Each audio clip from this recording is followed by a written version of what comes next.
Hello, this is Miss Bell, and today we're going to look at definite integrals, calculating them by hand. So, last class we talked about indefinite integrals. That was when we were getting answers that had an equation and then a plus c. So, when we did the integral, we were getting this whole family of functions that could be possible answers. Now, the integrals that you guys have been working with all year are called definite integrals. That's when you actually get a number, and that number represents the area under the curve. So that's what we've been finding in the calculator and based on graphs, is that area, that specific number. So we're going to look at how to do that by hand. So we have this theorem called the fundamental theorem of calculus. So it's pretty important. And basically it says that if you're doing a definite integral, so with the bounds, then how you calculate it is you find the indefinite integral. That's what this f of x here is. That's the indefinite integral, or the antiderivative. And then you evaluate it at this endpoint, at the furthest endpoint, and then you subtract the starting point. So you're finding the distance or the difference in between the end and the start. So let's look at what that looks like in practice. So we have this equation. It says find the integral from 0 to 2 of x cubed minus 4. So first thing I want to do is remind you that this does mean something on a graph. So I'm just going to really quick sketch the graph of this function. It's cubic and it's moved down 4. So, it's something like this, roughly. And we're finding the integral from 0 to 2. So that means, switch colors, that means that we're finding the area from 0 to 2.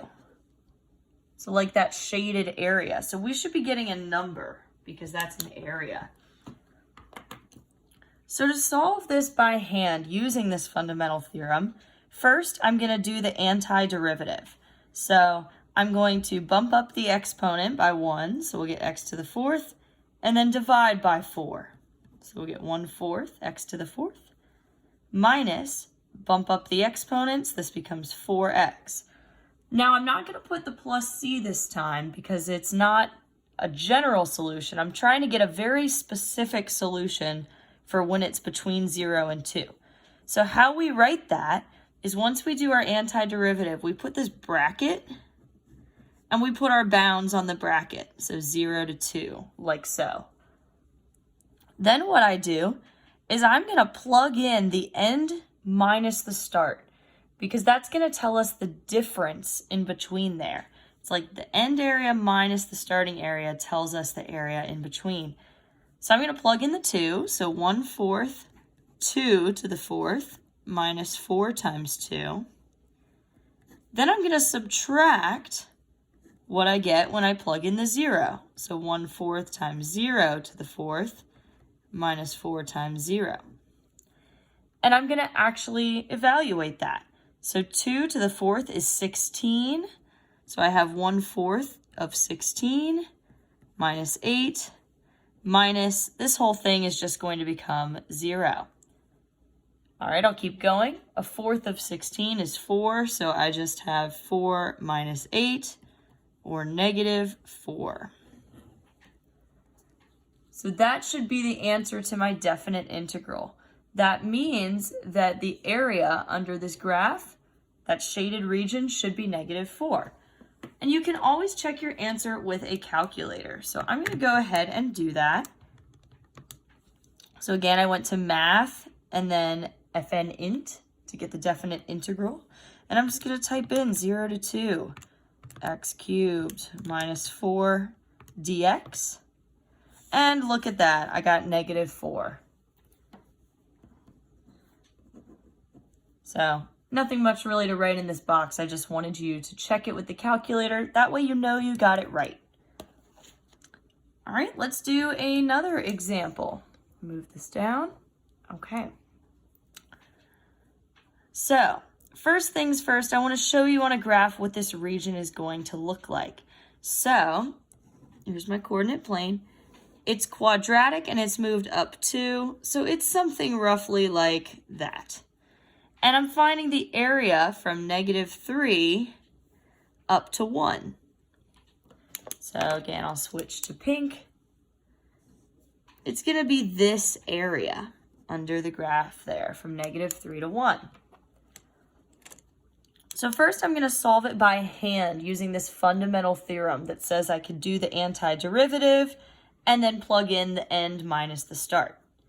So if I do my antiderivative, I'm going to bump up the exponent, so x cubed, and then divide by 3. So I'll have 2/3 x cubed, plus this will bump up to 2x. And again, I'm not putting plus c because this is a very specific solution. And I want it from -3 to 1. So I like to write this bracket here is the notation. And we're going to go from -3 to 1.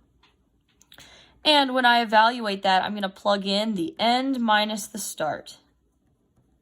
So I'll plug in the 1 first. So 2/3 times 1 cubed plus 2 times 1. Then I'm going to subtract and plug in the -3. So 2/3 times -3 cubed plus 2 times -3. And if I go ahead and evaluate this, that's going to be 2/3 plus 2 minus -3 cubed is -27. So I have 2/3 times -27 minus 6. And I'll keep going. I get 2/3 plus 2 minus. Now, if you don't want to do that in your head, what I would recommend, I don't want to do 2 times 27, but I can definitely do 27 divided by 3 because that's 9. So that'll be -9 times 2, -18 minus 6. Keep going, 2/3 plus 2 minus -18 minus 6 is -24. So, 2 plus 24, that's 26 and 2/3. 26 and 2/3. So now I'm going to check my answer with my calculator. Again, it's an integral, so I hit math and go to fnint. And then I can plug in from -3 to 1, 2x squared plus 2 dx. And look at that, I got 26 and 2/3, 26.667. And that's what I expected to get, so it means that I did that problem correctly. Now on the back of this sheet, there are a bunch more that you can try. I encourage you to give these a try, and then you can check your work on Schoology and see how you did. Thanks for watching.